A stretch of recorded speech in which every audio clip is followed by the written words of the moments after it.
Kayong mga lalaki, akala nyo pag nambababae kayo, nasasaktan nyo lang kami.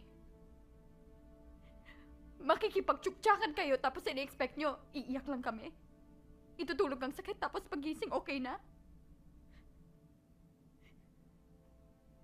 Yun ang pangarap namin. Sana nga ganun lang kadali yun. Kaso hindi. Walang tigil ang takbo ng utak namin. Pinipilit sagutin ng maraming tanong. Bakit niya kaya nagawa yun? Am I not enough? May kulang ba sa akin? May mali ba sa akin? Pangit ba ako?